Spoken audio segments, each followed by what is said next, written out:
Vamos ler juntos esse texto lindo de Paulo em 2 Coríntios capítulo 12, verso 9. Então ele me disse: a minha graça te basta, ou é suficiente, porque o poder se aperfeiçoa na fraqueza. De boa vontade, pois, mais me gloriarei nas fraquezas, para que sobre mim repouse o poder de Cristo. Querido Pai, nós não temos noção do que isto aqui significa. Nós precisamos da revelação do Teu Espírito. Nossa mente é rasa. Nós não conseguimos entender a grandeza da Tua palavra. E eu clamo ao Senhor, que o Senhor fale conosco, que o Senhor aprofunde este fato da nossa fraqueza para compreender o poder de Cristo. Cuida de cada um de nós aqui, de todos os irmãos que estão ligados pela internet, que todos eles sejam tratados pelo Teu Espírito Santo, no nome de Jesus, amém. Irmãos, eu vou falar uma coisinha aqui rapidinha. Quinta-feira, na reunião de meio-dia e 15 a meio-dia 45, aqueles 30 minutos com Jesus, eu contei uma pequena história que me mandaram por internet, já falei isso em outros grupos, de um soldado, um reco, desses de exército, esses recrutas, que foi para um pelotão lá, e ele sofria muito com o deboche que faziam com ele. Ele era um cristão, verdadeiramente cristão, não membro de igreja simplesmente, mas um cristão autêntico, que tinha a vida de Cristo, e ele era debochado, quer dizer, as pessoas debochavam dele, ridicularizavam dele, zombavam dele, faziam caçoada, davam nó nas roupas, colocava fezes nas botinas dele, faziam tudo quanto era coisa, e ele sempre agindo com a vida de Cristo. E um dia o sargento chegou para ele e disse, eu chamei ele de soldado Calixto, porque eu não lembro o nome dele não, estou chamando ele de Calixto, não sei se é Carlito, qualquer coisa aí. Aí eu estou chamando de Calixto, porque Calixto é difícil achar um igual. Aí o sargento chegou e disse, soldado Calixto. Sim, senhor, sargento. Está aqui a chave do jipe, vai me tirar esse jipe daqui e vai me colocar lá naquele lugar. Ele disse, senhor, eu não sei dirigir. E o sargento disse, soldado Calixto, pega a chave aqui e vá levar esse jipe lá em tal lugar. Senhor, eu não sei dirigir. Soldado Calixto, eu estou lhe dando uma ordem, pegue a chave. O senhor não diz que seu Deus é todo poderoso, pois que ele te ensine a dirigir. O soldado Calixto pegou a chave, foi até o jipe, chegou lá, encostou a cabeça no volante e fez uma oração. Disse, Pai, o senhor sabe que eu nunca dirigi um carro, e que eu não sei dirigir. O senhor sabe que eu não tenho capacidade de dirigir esse carro, mas Pai, tem misericórdia de mim agora, me ensina a dirigir esse carro, porque o teu nome está sendo blasfemado aqui, o senhor está sendo... Ajuda a cabeça do velho. Ridicularizado.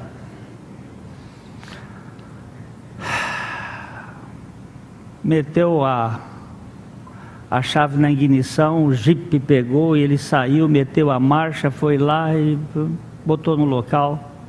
Mas quando ele chegou lá, já o pelotão que tinha ficado lá, já rindo dele, zombando, já o pessoal estava chegando junto ali, uns chorando e outros até de joelho. E ele olhou de aquele quadro e disse: o que foi? O que é isso? Aí o sargento pegou ele assim pelo braço, abriu o capô e não tinha motor.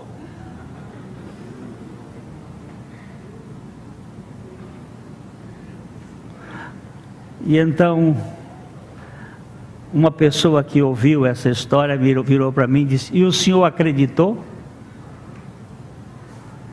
E eu disse para ele: olha, eu até posso dizer que essa história foi inventada, mas isso não diminui o poder do meu Deus, porque Ele pode todas as coisas, e Ele pode, sabe por quê? Ele criou esse universo com muito mais complexidade do que um Jeep sem motor andar.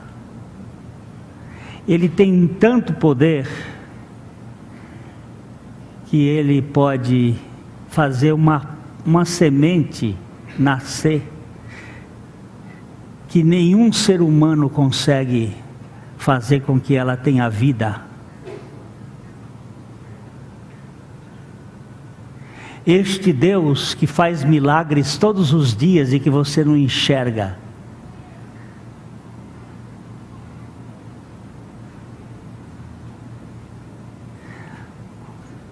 Ele nos livra a cada instante. Ontem, quando nós íamos para Mauá da Serra, o Tony combinou comigo passar lá no Formigão. Ele ia deixar lá no Formigão, no seu ex-posto, deixar o carro dele e ir com o meu. Eu fui passar e o Ricardo ia, e o Ricardo parou na avenida e eu fui virar para dizer que já estávamos saindo e não vi um ônibus que vinha vindo aqui. Fui entrando, mas foi assim um triz. Eu fui do Formigão a Mauá da Serra calado, eles conversando, minha mulher fala bastante, o Tony fala ainda mais e a Vera ainda mais. Eles foram conversando e eu calado o tempo todo, só adorando, porque ali foi uma coisinha, um descuido. Disse: ô paizinho, ô paizinho. Às vezes a gente não nota que Ele nos livra de coisas que você nem percebe, mas ali foi da cara. Oh, paizinho bom. A minha graça te é suficiente. Saulo, o perseguidor da igreja, o religioso implacável, foi transformado em um filho de Abba e servo de Jesus Cristo. Saulo é uma pessoa, Paulo é outra pessoa. É a mesma pessoa, mas não é a mesma pessoa. Saulo é o perseguidor, Paulo é o filho servo, convertido, que passou pela escola do deserto, sendo preparado pelo Espírito Santo para a obra do apostolado cristão.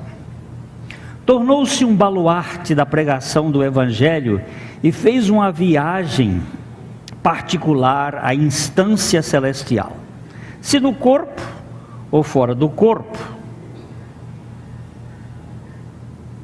Ele não tem nem noção, mas sabe que esteve num ambiente denominado terceiro céu. Foi uma realidade incomum essa viagem interplanetária de Paulo. Ele disse: eu fui até o terceiro céu. Eu não sei em que nível, se foi um arrebatamento, se foi no corpo. Eu sei que eu fui até o terceiro céu. Ele diz que ouviu coisas inefáveis, que não são lícitas a serem comunicadas aos homens. ele não achou licitude para contar isso para nós. Lá Paulo, o apóstolo gracioso, ouviu coisas indizíveis para qualquer mortal, e ao regressar, como alguém fora de série, estava em perigo. Talvez ele seja a única pessoa que tenha tido esse privilégio, mas agora o perigo rondava a sua alma. Ser especial é encontrar-se tendente à presunção. Ninguém pode ser único em matéria de distinção sem cair no risco da vanglória. Ninguém. E Paulo não estava isento. João também teve um arrebatamento, e ele descreve as coisas do arrebatamento dele, que são o livro de Apocalipse. Enoque também teve um arrebatamento, mas a gente não sabe nada do arrebatamento dele, porque ele não veio contar, ele ficou logo lá. Elias também teve um arrebatamento e também ficou por lá. Agora, Paulo teve o arrebatamento, e ele não sabe dizer em que nível, mas ele estava agora num perigo muito grande, porque um cara que chega no terceiro céu e ouve aquilo que ouviu, ele fica muito especial. Eu tenho visto alguns que dizem que foram lá e chegam aqui contando cada conversa que eu fico admirado. Agora tem um aí que anda falando que teve morto, foi lá, voltou, e aí a turma sai correndo para escutar aquilo tudo. E ele disse: olha, eu fiquei com um perigo grande. A obra-prima do pecado é nos perpetrar no nível dos condecorados, com uma boa opinião de nós mesmos. Por isso o pai precisava entrar neste assunto perigoso. Foi aí que Abba enviou um mensageiro de Satanás para desmontar a altaneria deste superastronauta. O manual do fabricante já prescrevia em Provérbios 16, 18: a soberba precede a ruína, e altivez de espírito a queda. Eu vou dar um exemplo aqui, contar isso aqui, só para os irmãos terem a noção. Um dia o Amarildo, que era membro aqui da nossa igreja, e que era secretário de um dos vereadores, ele chegou para mim e disse: olha, eu queria marcar uma audiência aí com você, para conversar uma coisa. Aí ele chegou com o vereador, não vou dizer o nome do vereador, e disse: olha, nós queríamos lhe dar um título de cidadão honorário de Londrina. Eu disse: mas por quê? Você é um pastor que já está há 30 anos aqui em Londrina, não sei o quê, já fulano recebeu, não sei o quê. Nós queríamos dar esse título para você de cidadão honorário de Londrina. Eu parei um pouquinho ali e disse assim: não me dá não. Sabe por quê? Porque eu gosto desse troço, e isso vai me fazer mal. Eu gosto de ser reconhecido, e esse negócio depois vai ficar lá na parede, lá em casa. Eu vou botar aquilo ali, você é cidadão honorário. Eu gosto dessas coisas, mas eu já sou cidadão nativo de uma outra cidade, não é de Corrente do Piauí não, é da Nova Jerusalém. Eu estou indo para lá, e eu quero ficar só com aquele. Brinquei com eles ali, e quero dizer para vocês, não estou contando isso como vantagem, exatamente o contrário. Eu me senti muito liberto naquele dia, porque o levar ou morrer de Jesus, dia a dia, envolve essas coisas também. Para mim, seria muito honroso ser cidadão honorário de Londrina. E determinadas honras, elas são maléficas para nós. Eu gosto muito da expressão de John Wesley: na terra onde o meu Senhor teve uma coroa de espinhos e uma cruz nas costas, eu não devo merecer nenhuma honraria.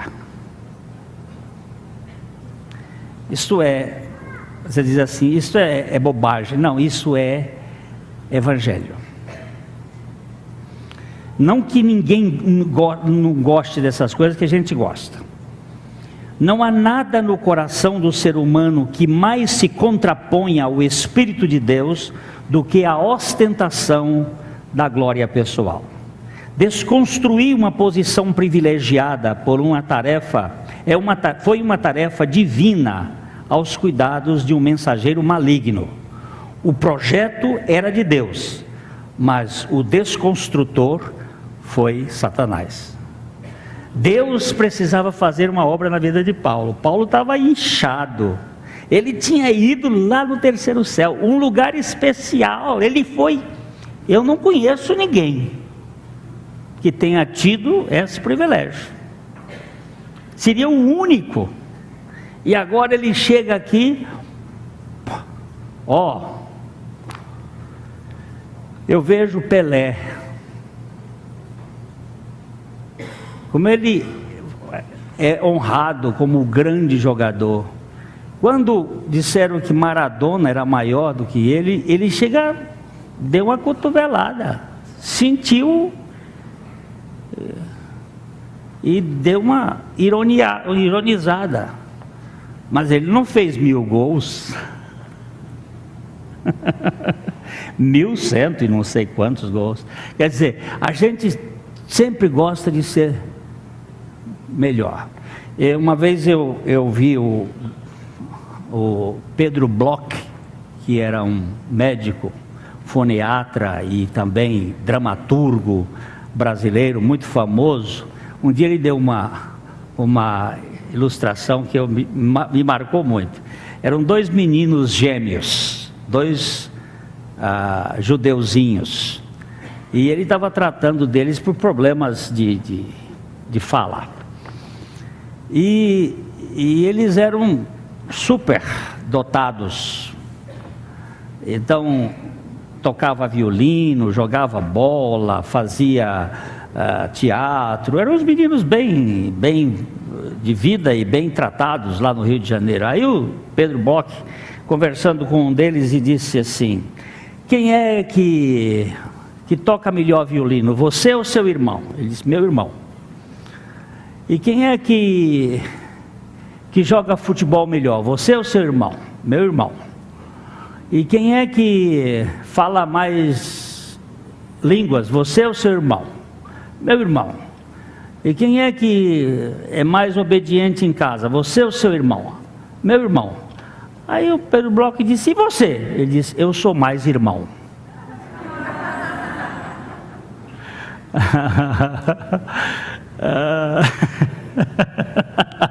Judeuzinho era danado de sabido, viu? Eu sou mais irmão. A gente tem que ser mais em alguma coisa.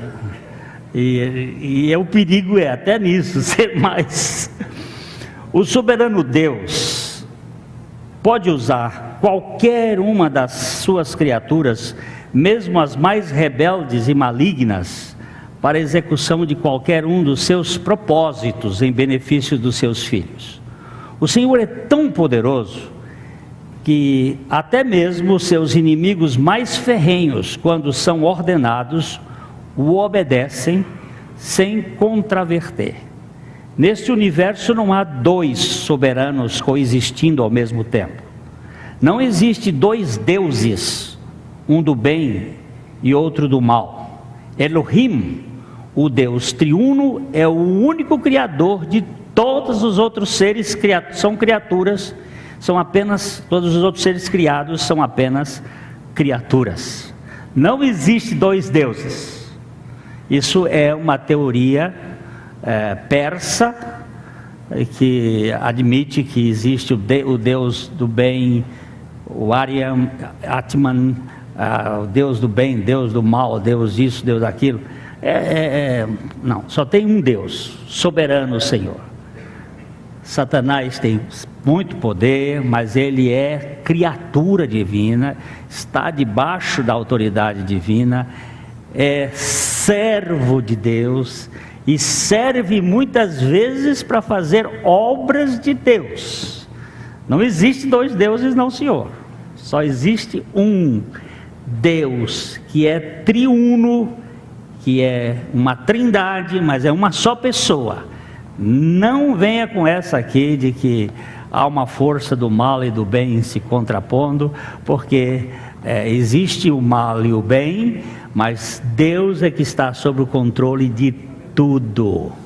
Ele é o soberano de tudo.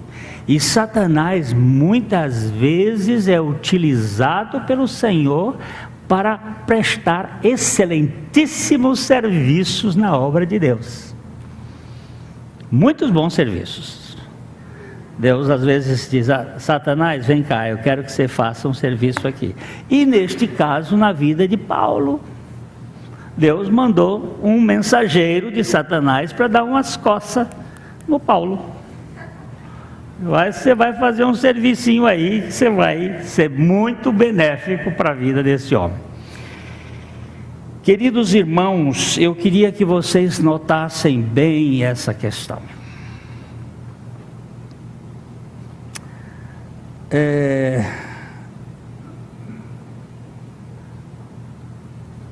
Certa ocasião, uma irmã telefonou para uma rádio, às vezes diz a rádia, para uma emissora de rádio, e ela disse que estava passando muitas necessidades, muitos problemas, e que pedia que, pelo amor de Deus, se alguém pudesse ajudá-la, pudesse dar o suprimento para as necessidades dela, porque ela tinha uma renca de filhos. E um satanista estava ouvindo aquilo ali e resolveu pegar uma peça, encheu uma Kombi de comida, botou um porção de coisa e foi lá. E a mulher ficou contente quando os camaradas começaram a descer coisa, e era comida, e era isso e aquilo. Ela disse: oh, aleluia, Deus, o Senhor mandou. Aí o satanista virou e disse: minha senhora, eu quero dizer para a senhora que quem mandou isso aqui não foi Deus, não, foi Satanás. Ela disse: oh, meu Deus é tão poderoso que quando Ele manda, até Satanás obedece. É verdade.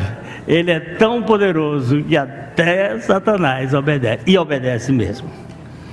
O apóstolo Paulo corria grande risco de ensoberbecer-se com a grandeza das revelações. Então o Senhor lhe designou um espinho na carne para abatê-lo.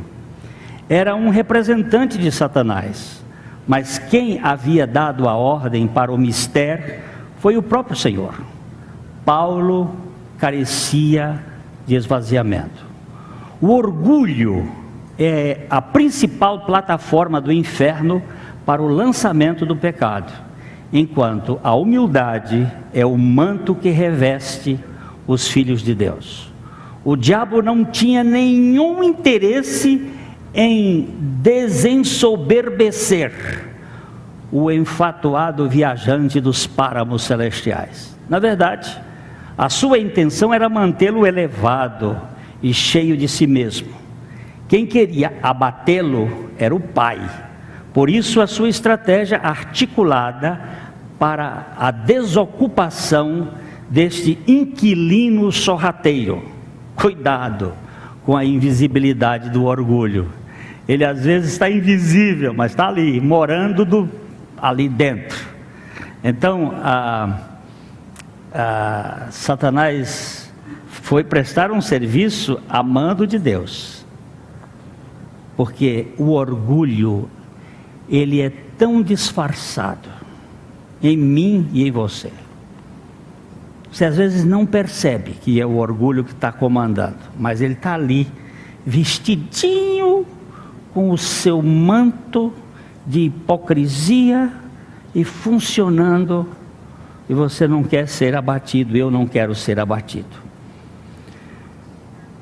O pecado nos tornou teomaníacos. teomaníacos, com mania de deuses, de Deus.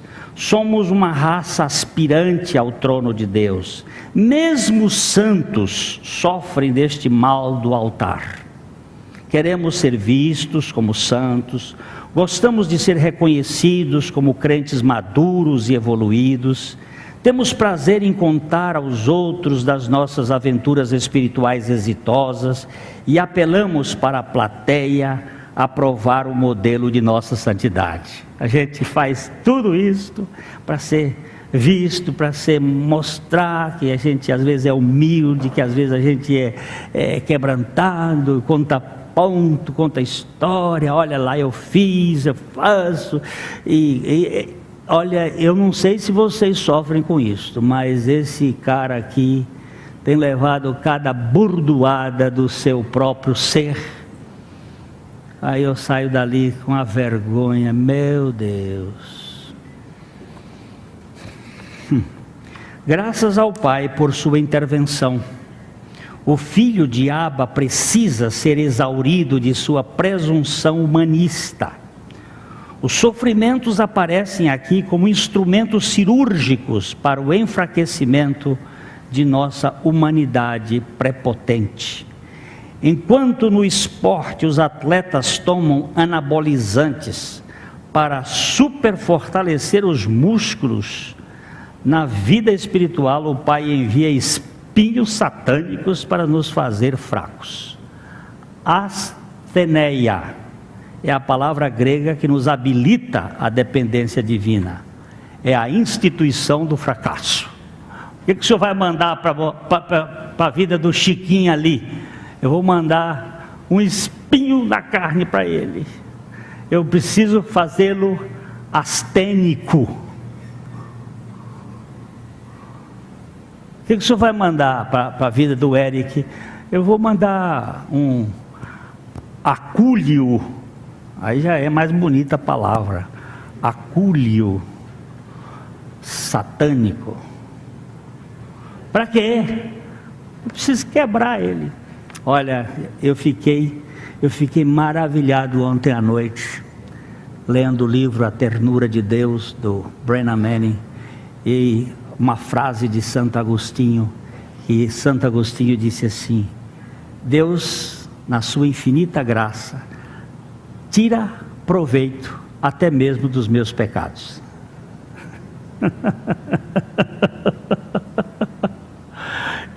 Os meus pecados são duros, mas Ele vai tirar proveito na minha vida, vai poder quebrantar. Ele vai dizer: filho,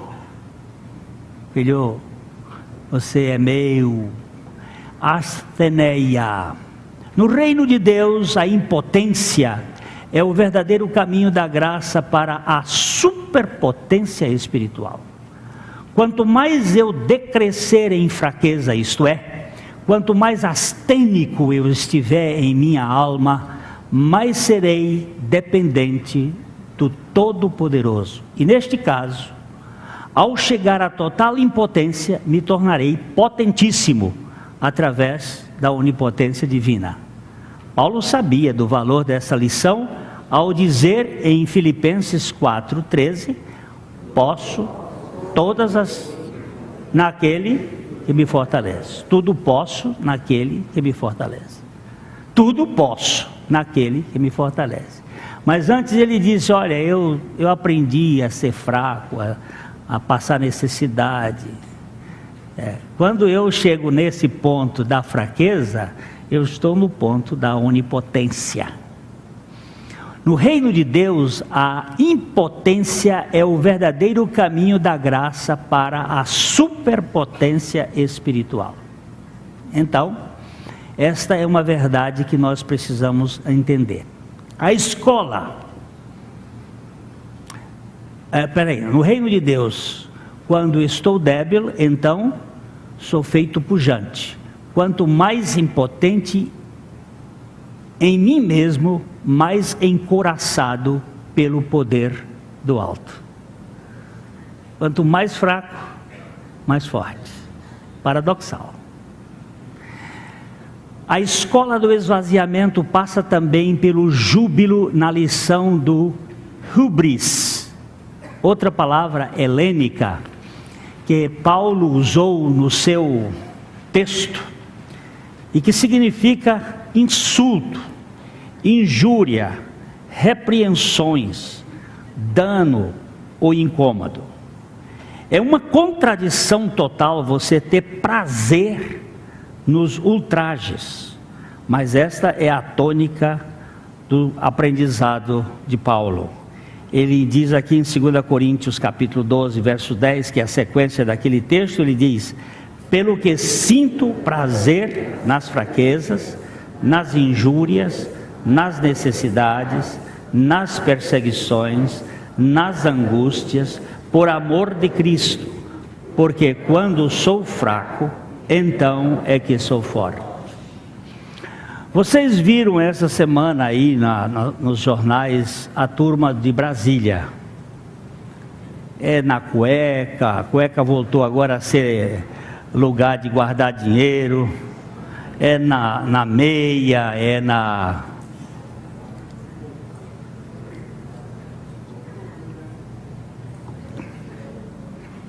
bolsa. Os caras orando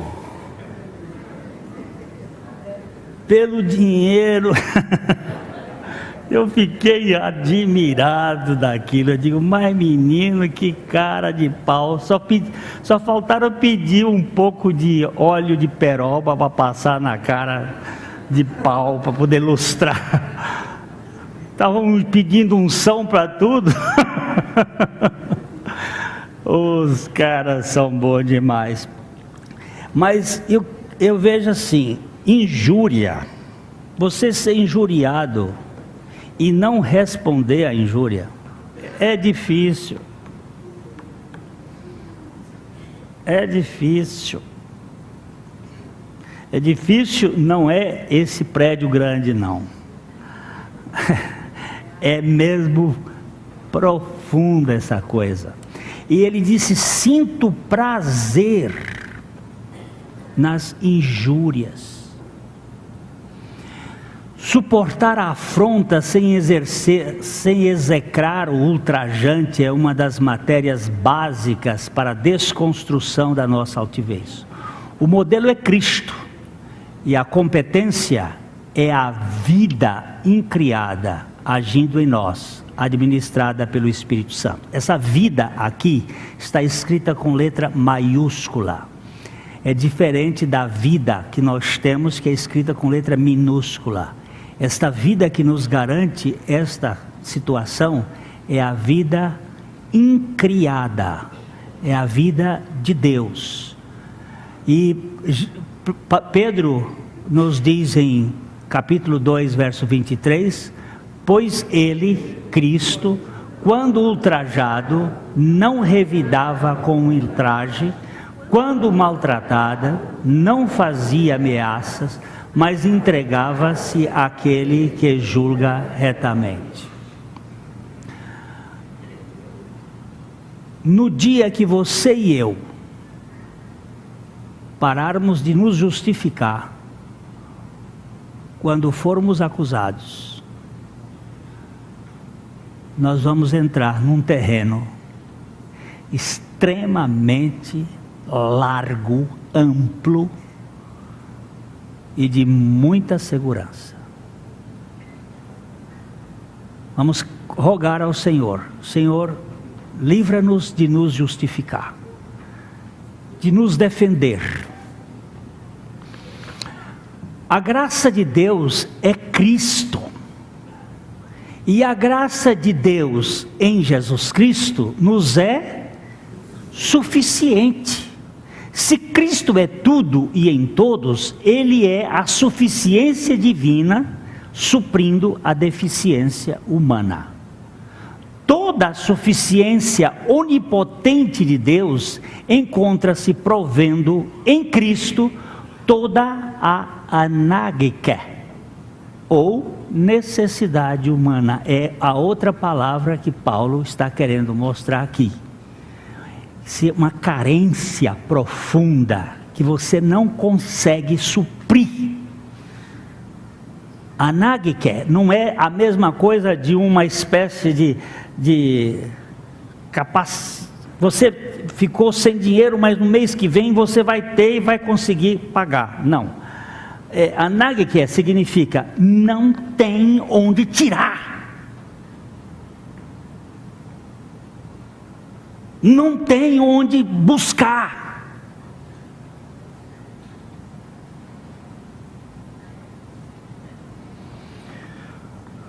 Fazer festa diante da carência é uma atitude imprevista na prole de Adão. Se Paulo sentia prazer diante da indigência ou penúria no seu dia a dia, temos que admitir que se trata de outra espécie de ser humano. Ainda que o cristão faça parte da humanidade, ele não é mais um humanista, arrogante e calculista. O seu egoísmo foi pregado na cruz com Cristo, e ele agora vive numa dimensão de abastança da vida, com letra maiúscula, não criada, do próprio Cristo ressurreto no seu interior. Queridos meus, humanismo e cristianismo se parecem.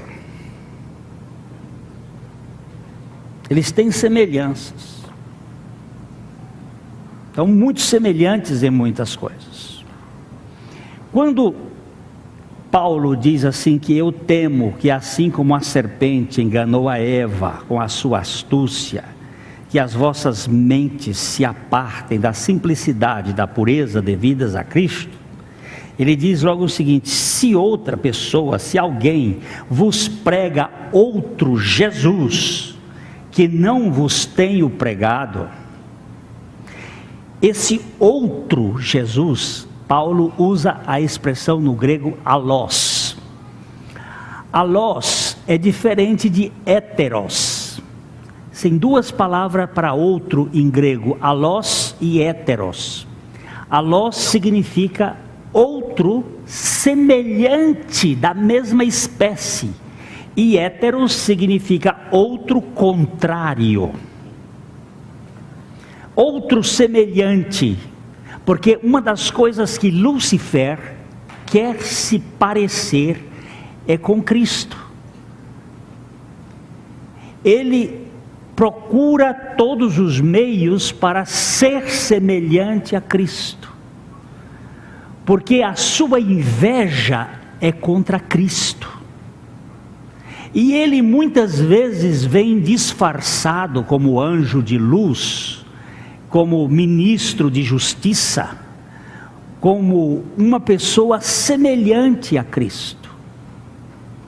Um outro Jesus, e esse Jesus é o humanista. Jesus disse para Pedro, que havia chamado Jesus a atenção porque ele ia para a cruz, ele disse: arreda-te de mim, Satanás, porque não cogitas das coisas de Deus, mas das coisas do homem. Eu precisava gastar um pouco de tempo aqui, mas nós vamos depois falar sobre isso.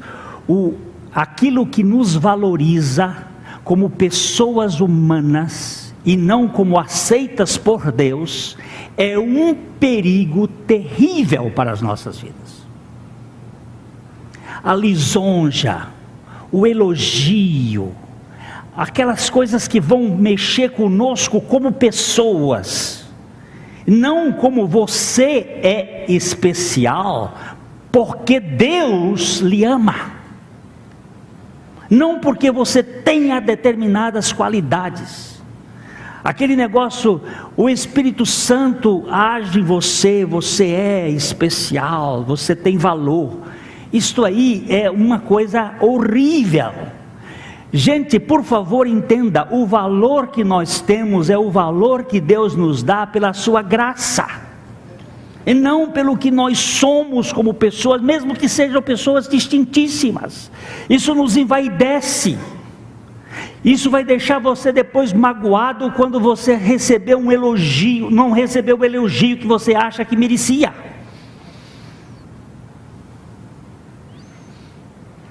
E as pessoas que sabem negociar com gente, elas dão elogio para a pessoa e a pessoa fica, que bom, dá aquela torcida ali, mas isso é horrível, isso conquista. Meu Deus, tem misericórdia de mim.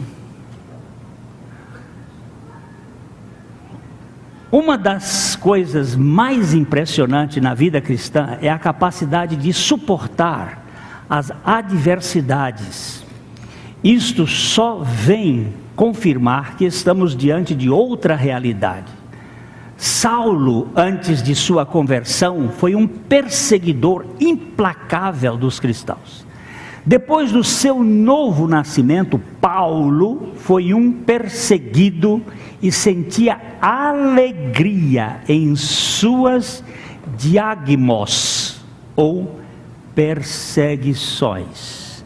Aqui não se trata de um masoquista que sente prazer no seu sofrimento, mas de alguém que tem prazer pela causa do seu sofrimento, pela causa que ele está envolvido. A causa é uma causa eterna, é uma causa de valor. Não é que ele esteja sentindo prazer por ter apanhado nas costas. Ele não era um sadomasoquista. Uma vez eu fiquei num hotel onde tinha um casal desses que tem relações sexuais com paulada, com chicote, e era pá, ai, ai, a noite toda gemendo, gritando. Você não consegue dormir. Meu Deus do céu, como é que pode um troço desse? Teve uma hora lá que eu gritei: vê se para de tanto gritar, e pá. Não é isso aqui que a Bíblia está falando. Não, Paulo não era doente, não, que apanhava. Ele sentia prazer nas perseguições por amor a Cristo, por amor de Cristo, por causa da causa em que ele estava envolvido. Tinha nada a ver com autoflagelação, com essas coisas doentes que muitas pessoas têm. Os cristãos sempre viram nas perseguições um motivo de júbilo, para estarem envolvidos em uma causa que tem um valor eterno. Foi Jesus quem disse em Mateus 5,10: bem-aventurados os perseguidos por causa da justiça, porque deles é o reino dos céus. Que felicidade mais curiosa, né? Perseguido, esse diagmos aqui, o que é isto? É uma perseguição por causa da justiça de Deus. É estranho, mas é real. Quem é mais inocente do que Cristo? Quem foi mais perseguido até agora do que ele neste mundo? E se Cristo vive em nós, não há alternativa. Paulo nos diz em 2 Timóteo capítulo 3, verso 12: ora, todos que querem viver piedosamente em Cristo Jesus serão perseguidos. Todos quantos querem viver piedosamente. Está claro que não há vida piedosa sem perseguição, mas também não haverá uma vida realmente piedosa sem o contentamento em Cristo. É impossível Cristo ser a nossa vida e não sermos bem-aventurados. É impossível. É impossível. A gente sente a dor, a gente sente o sofrimento, a gente sente que nós somos humanos, mas no meio daquela tortura toda, há um substrato de graça nos sustentando e nos firmando. Há momentos que você tem vontade de desistir. Há momentos que você tem vontade de dizer assim: olha, que a terra abra-se e me engula como engoliu Datão e Abirão, como engoliu Acã. Que a terra, olha, outro dia eu conversando com um irmão que estava numa crise louca, ele disse: pastor Glênio, tem hora que eu até penso em me matar. Já passou isso por sua cabeça? Eu digo: já. E como é que sai dessa? Eu digo, sai levando o morrer de Jesus em nosso corpo mortal.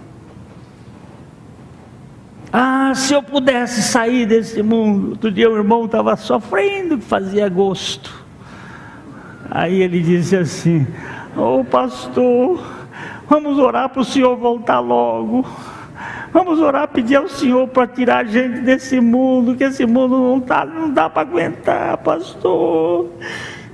E o bichinho tinha colocado todas as fichas na mulher.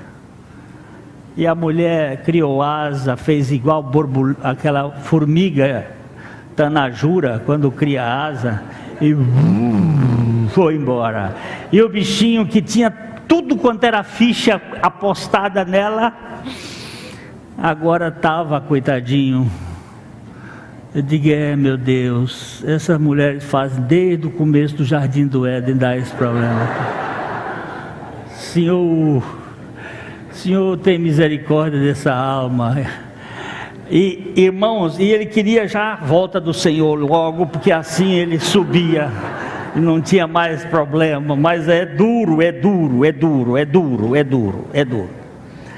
A última palavra usada pelo velho apóstolo para definir o método da sua educação espiritual avançada foi estenocoria, ou estenocoria, que deve ser traduzida por angústia. Angústia.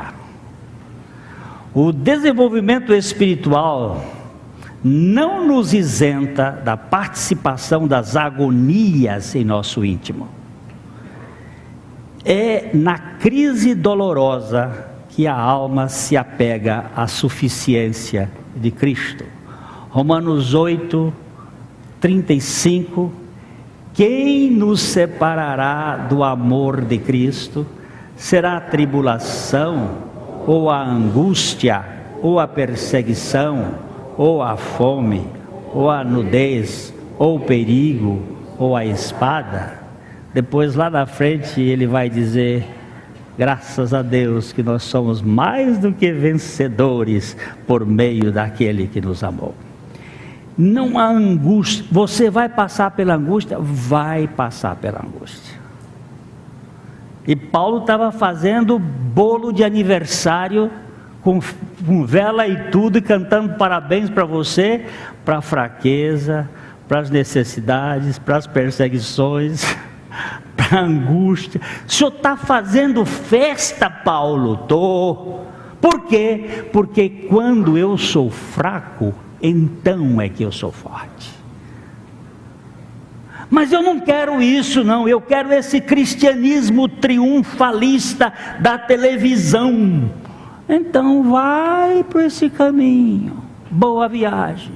Eu quero este que tudo posso, mas não é tudo posso quando sou fraco. Eu quero tudo posso ordenando a Deus que faça. Boa viagem. E ver o que vai dar. Eu quero esse da cura lá do cara da igreja universal. Como é que ele chama? O Valdomiro. Pastor, o que é aquilo, pastor? Aquele homem faz tudo, faz milagre.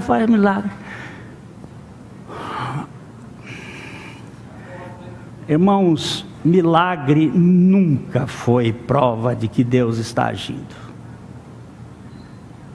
Você preste atenção, depois você leia 2 Tessalonicenses. A Bíblia vai dizer que as coisas do fim, a manifestação do anticristo, o homem da iniquidade, virá com poderes. Papai, eu não estou dizendo que ele está fazendo isto com esses poderes. Eu estou dizendo que milagre não prova que Deus está agindo. Agora, o que prova que Deus está agindo são duas coisas. É novo nascimento e amor. Vocês serão meus discípulos se vocês amarem. E novo nascimento é não mais eu, mais Cristo. Isso é que prova se tem vida de Cristo ou não. Tem muita gente aqui nessa igreja, tem muita gente na igreja de Jesus Cristo, que não é de Jesus Cristo. Ele faz parte do sistema, mas ele não nasceu de novo ainda. Eu não estou querendo acusar ninguém. Cada um ponha o ovo para frigir de acordo com a sua própria experiência. Você quer mais mole ou mais duro, então é você que vai saber o gosto que você quer. Mas, meu irmão, não pense, se você tem mágoa no coração, se você tem ódio, se você é crítico, se você preste atenção no que a Bíblia vai dizer. Olha, leia todas as listas. Estes não entrarão no reino de Deus. A de 1 Coríntios capítulo 6, a de Efésios a de Gálatas capítulo 5, a de Apocalipse capítulo 22, leia que não entrarão no reino de Deus os que tais coisas praticam. Mentiroso, não entra. Feiticeiro, não entra. E o que é feiticeiro? É quem usa os poderes latentes da alma. Feiticeiro não é aquele que anda, é obra da carne, não é obra de Satanás, não. Vou dizer uma coisa aqui muito interessante. Não é Satanás que vai lhe impedir de entrar no reino dos céus. É a sua incredulidade diante da palavra de Deus.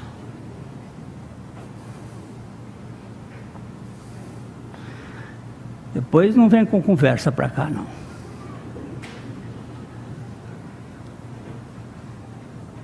Não existe crescimento na vida espiritual ou evolução em santidade sem essas 5 lições especiais. O poder de Deus só se aperfeiçoa na fraqueza. Tudo isto, todavia, por amor de Cristo. Toda essa fraqueza é por amor de Cristo. John Owen afirmava no século 17: não teremos nenhum poder de Deus, a não ser que sejamos convencidos de que não temos nenhum poder em nós mesmos. Aquele que é totalmente fraco tem toda a chance de depender da onipotência divina. Quem é perfeitamente deficiente traz a garantia de ser suprido pela suficiência de Cristo. O aprimoramento da fraqueza passa por essas quatro etapas. Quando injuriado, não revidar com insulto. Quando estiver passando necessidade, não chamar a atenção dos outros, mas confiar somente em quem pode prover suas carências. Quando for perseguido por causa do Evangelho, nunca se defender, ainda que possa explicar os fatos que estão movendo o acossamento. Por fim, quando estiver passando pelos vales sombrios da angústia, lembre-se que o Senhor também cruzou estes vales, tornando-se em tudo a nossa suficiência. Agora saiba que em 2 Coríntios 4, 8 a 10 está aqui a nossa receita. Em tudo somos atribulados, porém não angustiados, perplexos, porém não desanimados, perseguidos, porém não desamparados, abatidos, porém não destruídos, levando sempre no corpo o morrer de Jesus, para que também a sua vida se manifeste em nosso corpo. Aleluia! Em tudo. Em tudo. A mensagem que você acabou de assistir faz parte do Ministério de Comunicação Palavra da Cruz. Temos um grande acervo de estudos bíblicos em áudio e vídeo. Distribuímos também, gratuitamente, o jornal mensal Palavra da Cruz. Entre em contato conosco pelo fone fax 0 operadora 43 3322-3037 ou pelo e-mail com@palavradacruz.com.br.